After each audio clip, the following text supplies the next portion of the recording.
साध संगत जी short inspired stories channel पर आपका बहुत बहुत स्वागत है। वीडियो शुरू करने से पहले कृपया आप मेरे चैनल को सब्सक्राइब जरूर करें और साथ में बेल आइकन को भी दबा दें ताकि मेरे नए वीडियो का नोटिफिकेशन आपको मिल जाए। और अगर वीडियो अच्छा लगे तो कृपया लाइक, कमेंट और ज़्यादा से ज़्यादा शेयर करें। अब देर ना करते हुए आज की कहानी शुरू करते हैं। साध संगत जी। मनुष्य का पूरा जीवन कर्मों के अनुसार जुड़ा होता है।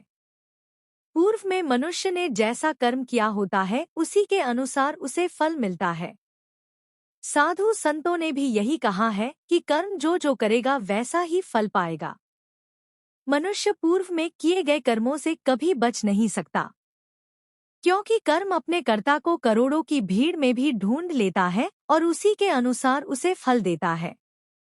कई बार मनुष्य के जीवन में जब बुरा होता है तो वह यह सोचते हैं कि हमने तो कभी किसी का बुरा नहीं किया, फिर हमारे साथ ही यह सब क्यों हो रहा है? भगवान हमें किस बात की सजा दे रहा है? लेकिन दोस्तों, कर्मों का लेखा जोखा इतना जटिल है कि मनुष्य अपनी छोटी बुद्धि के कारण उसे समझ नहीं सकता। कई बार तो मनुष्य यज्ञ के कर्म का फल उसे तुरंत मिल जाता है, लेकिन कई बार इसमें काफी समय लग जाता है। लेकिन कर्म कभी खाली नहीं जाता। अगर आज आपने कोई कर्म कर दिया तो वह इस जन्म में या उससे अगले जन्म में आपके पास वापस जरूर आएगा और अपना हिसाब पूरा करके ही जाएगा। हमारी आज की कहानी इसी बारे में है। अगर आप भी कहानी का पूर्ण आनंद उठाना चाहते हैं तो कृपया कहानी को अंत तक जरूर सुने, क्योंकि आधा अधूरा ज्ञान जहर के समान होता है। तो चलिए आज की कहानी शुरू करते हैं। साध संगत जी, प्राचीन समय की बात है।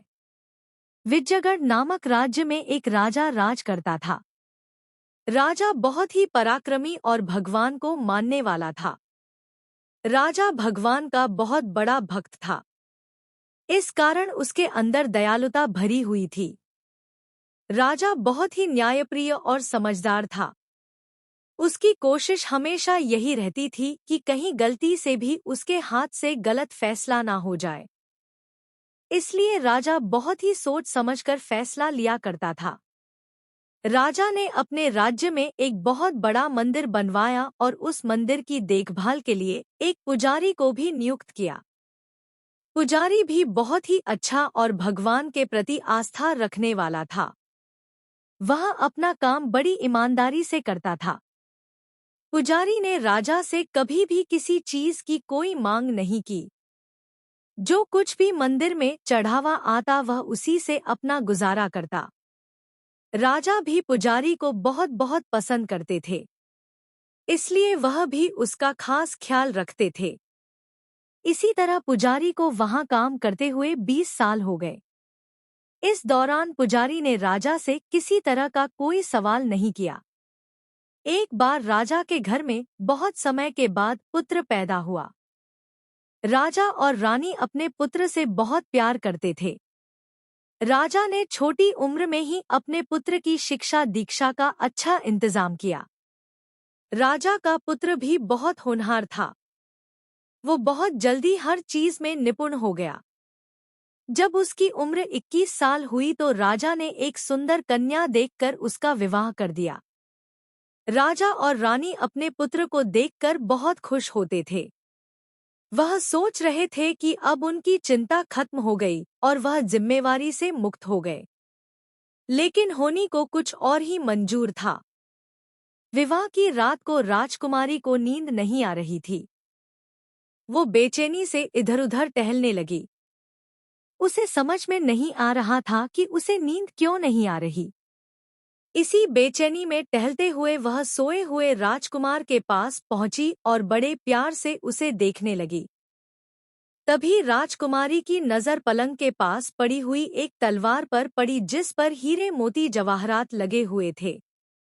राजकुमारी तलवार की खूबसूरती देखकर उस पर मोहित हो गई और उसने तलवार को उठाया और उसे म्यान से बाहर निकाल लिया। जैसे ही उसने तलवार को बाहर निकला, तलवार रोशनी के समान चमकने लगे। राजकुमार ने जब यह देखा तो वह डर गई और डर के मारे तलवार उसके हाथ से छूट गई और जाकर राजकुमार की गर्दन पर जा गिरी। तलवार की धार बहुत तेज थी। राजकुमार की गर्दन कट गई और तुरंत उसकी मृत्यु हो गई। जब राजकुमारी ने यह देखा तो बहुत घबरा गई और दुख के मारे रोने लगी। राजकुमारी यह सोचकर बहुत डर गई थी कि अगर मैं इसके बारे में किसी को बताऊंगी तो मेरी बात पर कोई भी विश्वास नहीं करेगा। सभी इस बात को झूठ ही समझेंगे। राजकुमारी सारी रात बैठी सोचती रही। फिर सुबह कुछ सोचकर वह जोर जोर से रोने लगी और कहने लगी कि जब हम सो रहे थे तो मेरे पति को किसी ने मार दिया। राजकुमारी ऐसे जाहिर कर रही थी कि जैसे इस बात की खबर उसे अभी अभी लगी है। राजकुमारी के रोने की आवाज सुनकर सभी लोग इकट्ठे हो गए।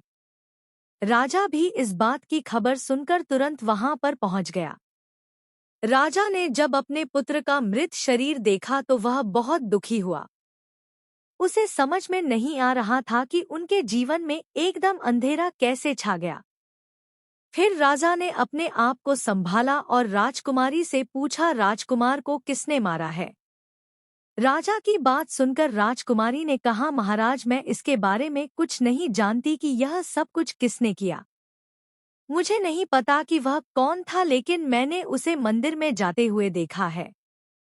फिर उसके बाद राजा के साथ सभी लोग मिलकर मंदिर में गए तो राजा ने वहां पर पुजारी को पूजा करते हुए देखा। राजा के आदेश पर सिपाहियों ने पुजारी को पकड़ लिया।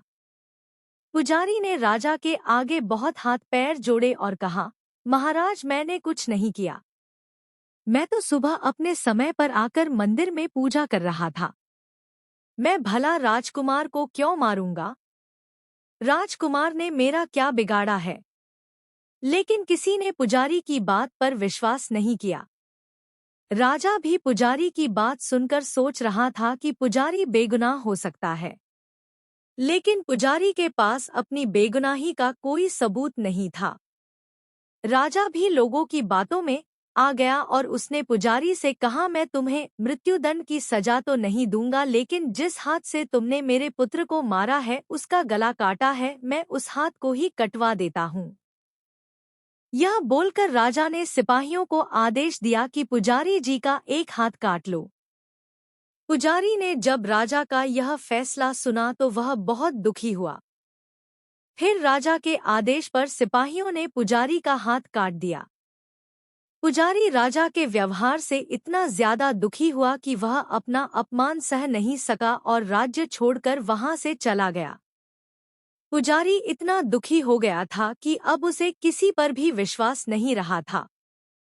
लेकिन इसके लिए वह कभी कभी भगवान को भी दोष देता था और सोचता था कि भगवान मैंने ऐसा कौन सा गुनाह किया है, मैंने ऐसी कौन सी गलती की है जिसकी मुझे यह सजा मिली।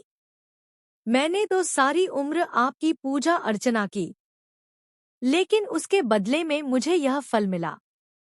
इस तरह के बहुत से प्रश्न पुजारी के अंदर से उठते थे, जिसके कारण वह और ज्यादा परेशान हो जाता था। यह सोचकर पुजारी किसी ऐसे गुरु की तलाश करने लगा जो उसके इस प्रश्नों का उत्तर दे सके। इसके लिए वह राज्य दर राज्य भटकने लगा कि कोई उसे यह बता सके कि बिना किसी गुनाह के उसका हाथ क्यों काटा गया। इस तरह वो भटकते भटकते काशी जा पहुंचा, जहां पर उसे किसी ने बताया कि यहीं पास में एक महात्मा रहते हैं। वह परम ज्ञानी और पूर्ण संत है जो सब कुछ जानते हैं। यह सुनकर वह महात्मा से मिलने के लिए उनके घर जा पहुंचा। जब पुजारी वहां पर पहुंचा तो महात्मा घर में नहीं थे। जब पुजारी ने महात्मा की पत्नी से उनके बारे में पूछा तो वह उनके बारे में बुरा भला कहने लगी। उसकी बात सुनकर पुजारी सोचने लगा कि कहीं मैं किसी गलत जगह पर तो नहीं आ गया, क्योंकि शहर के लोग तो महात्मा की बहुत तारीफ कर रहे थे और कह रहे थे कि उनके जैसा कोई परम ज्ञानी दुनिया में नहीं है। लेकिन फिर कुछ सोचकर वह महात्मा का इंतजार करने लगा। महात्मा की पत्नी इतनी निर्दय थी कि उसने पुजारी से पानी तक नहीं पूछा। पुजारी घर के बाहर बैठ गया और महात्मा का इंतजार करने लगा। थोड़ी देर के बाद महात्मा घर आ गए। महात्मा की पत्नी उन्हें देखकर फिर से उन्हें उल्टा सीधा बोलने लगी। उसने पुजारी के वहां होने का भी कोई लिहाज नहीं किया। उसने महात्मा को बहुत गालियां दी, लेकिन महात्मा इतनी गालियां खाने के बाद भी बिल्कुल चुप रहा। उसने अपनी पत्नी की बातों का कोई जवाब नहीं दिया और ना ही उसे कुछ कहा। उसके बाद महात्मा कमरे में जाकर बैठ गया। पुजारी भी उनके पीछे चला गया। महात्मा बड़े ध्यान से पुजारी को देखने लगा और फिर कुछ देर बाद बोला, कहिए पुजारी जी, कैसे आना हुआ? पुजारी ने हाथ जोड़कर कहा, महाराज, मैं आया तो अपने बारे में बात करने था, लेकिन आपकी हालत देखकर मुझे कुछ समझ में नहीं आया, इसलिए कृपया सबसे पहले आप मुझे अपने बारे में बताएं कि आपकी पत्नी आपको इतना बुरा भला क्यों कह रही है। लोग तो आपके बारे में कुछ और ही बता रहे थे। पुजारी के बात सुनकर महात्मा ने कहा, यह मेरी स्त्री नहीं है, मेरा बुरा कर्म है। इस दुनिया में हम जिसे भी देख रहे हैं, भाई बहन, पति, माँ बाप या कोई भी रिश्तेदार, वह सब हमारे अपने ही कर्म है। अपना किया हुआ कोई भी कर्म अच्छा हो या बुरा हमें भोगना ही पड़ता है। इसलिए मैं अपने किए हुए कर्मों को खुशी खुशी भोग रहा हूँ। महात्मा की बात सुनकर पुजारी सोच में पड़ गया और फिर बोला, महाराज, आपने ऐसा कौन सा कर्म किया था जिसके कारण आपको यह सब सुनना पड़ रहा है और इतना अपमान सहना पड़ रहा है? पुजारी के बात सुनकर महात्मा ने कहा, पिछले जन्म में मैं एक कौवा था और आज जो मेरी पत्नी है वो एक गधी थी। एक बार उसकी पीठ पर एक जख्म हो गया था और इस जख्म के कारण वह बहुत परेशान रहती थी। उसे बहुत दर्द होता था। धीरे धीरे उस जख्म में कीड़े पड़ गए। मैं कीड़े खाने के लिए इसके जख्म पर चोंच मारा करता था, जिसके कारण इसे बहुत दर्द होता था और यह दर्द के कारण बहुत रोती थी और मुझे कोसती थी। एक बार मैं इसके जख्म पर चोंच मार रहा था कि तभी मेरी चोंच इसकी हड्डी में घुस गई और यह दर्द के मारे चिल्लाने लगी। मैंने अपनी चोंच निकालने की बहुत कोशिश की, लेकिन चोंच हड्डी में फंस गई और बाहर नहीं निकल सकी। इसका दर्द के मारे बुरा हाल हो गया और यह इधर-उधर दौड़ने लगी। फिर इसे सामने एक नदी नजर आई। इसने सोचा कि मैं नदी में घुस जाती हूँ। यह कौवा डर के मारे अपनी चोंच बाहर निकाल लेगा। यह सोचकर वो गंगा नदी में घुस गई। गंगा के पानी का बहाव बहुत तेज था। इस कारण हम दोनों नदी में डूब गए और हम दोनों की मृत्यु हो गई। हम दोनों की मृत्यु गंगा में डूबने के कारण हुई थी। इसलिए गंगा नदी के प्रताप की वजह से यह साध्वी बनी और मैं बहुत बड़ा साधु बन गया। लेकिन कर्म ने कभी ना कभी तो वापस आना था और इस कर्म के फलस्वरूप यह मेरी पत्नी बनी। अब यह अपना हिसाब पूरा करने के लिए मुझसे कुछ दिनों तक बहुत गाली गलौज करेगी, लोगों के सामने बेइज्जत भी करेगी। लेकिन मैंने इसे चोंच दर्द पहुंचाने के लिए नहीं मारी थी, इसलिए इसकी समझ कुछ समय के बाद ठीक हो जाएगी और फिर सब कुछ ठीक हो जाएगा। मैं इसे अपने कर्मों का फल समझकर इसकी सभी तरह की जातियों को चुपचाप सहन कर रहा हूँ। अपने कर्मों की वजह से मैं शांत हूँ और उस दिन का इंतजार कर रहा हूँ जिस दिन इसका स्वभाव बदल जाएगा और यह मेरी इज्जत करने लग जाएगी। अब पुजारी जी, आप अपनी बात बताओ कि आपको क्या परेशानी है जो आप इतने दूर से मुझसे मिलने आए हो। आपका आने का प्रयोजन क्या है? फिर पुजारी ने अपने बारे में सब कुछ महात्मा को बताया और कहा कि मुझ निर्दोष को अधर्मी राजा ने किस बात की सजा दी और मेरा हाथ क्यों कटवाया। मैंने ऐसा कौन सा गुनाह किया था जो राजा ने मेरी पूरी जिंदगी खराब कर दी। महात्मा ने उसकी बात सुनकर बड़े ध्यान से उसकी तरफ देखा और फिर बोला, पुजारी जी, राजा ने आपका हाथ नहीं कटवाया बल्कि आपके अपने कर्मों के कारण ही आपका हाथ कटा। पुजारी ने महात्मा की बात सुनकर बड़ी हैरानी से उनकी तरफ देखा और बोला, महाराज, मैंने ऐसा कौन सा कर्म किया था जिसके कारण मेरे साथ ऐसा अनर्थ हुआ। महात्मा ने कहा, पिछले जन्म में आप एक बहुत बड़े तपस्वी थे और वह राजकुमारी जिसके कारण आपका हाथ कटा है वह एक गाय थी और जो राजकुमार था वह एक कसाई था। एक बार कसाई गाय को मारने के लिए उसके पीछे दौड़ा। गाय डर के मारे जंगल में घुस गई और कसाई से बचने के लिए जगह ढूंढने लगी। तब आप एकदम से सामने आ गए। आपको देखकर गाय और डर गई और जंगल के अंदर चली गई।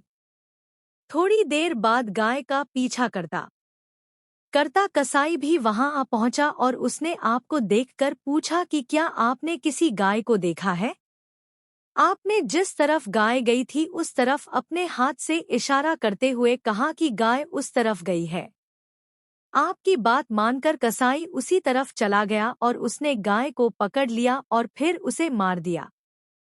तभी जंगल से दौड़ता हुआ एक शेर आया और गाय और कसाई दोनों को मारकर खा गया। फिर अगले जन्म में कसाई को राजकुमार का और गाय को राजकुमारी का जन्म मिला। इस तरह पूर्व जन्म में किए गए कर्म ने एक रात के लिए उन दोनों को फिर से इकट्ठा किया। क्योंकि कसाई ने गाय को हंसिए से मारा था, इसी कारण राजकुमारी के हाथों से गलती से तलवार राजकुमार की गर्दन पर गिरने के कारण राजकुमार का सर कट गया और उसकी मृत्यु हो गई। इस तरह कर्म अपना फल देकर चला गया और तुम्हारी गलती यह थी कि जो तुमने हाथ से गाय की तरफ इशारा किया था, उस पाप कर्म की वजह से तुम्हारा हाथ काट दिया गया। इसमें सिर्फ तुम्हारा ही दोष है, किसी और का नहीं। इसलिए ज्यादा परेशान मत हो। इसे अपने कर्मों का फल समझकर बाकी का जीवन खुशी खुशी बताओ। साथ संगत जी, अगर हम इस कर्मों के लेखे जोखे को समझ जाएं तो हम किसी भी तरह के कर्म का फल भोगते हुए दुखी नहीं होंगे, बल्कि अपना किया हुआ समझकर खुशी खुशी कर्म भोग लेंगे। जब हम खुशी खुशी कर्म भोगेंगे तो हमें उसके दुख का भी पता नहीं चलेगा, क्योंकि जब भी हम दुखी होंगे तो हमें पता होगा कि इसका कारण सामने वाला नहीं बल्कि हम खुद हैं। जब हमने खुद ही किया है तो फिर उसका क्या दुख।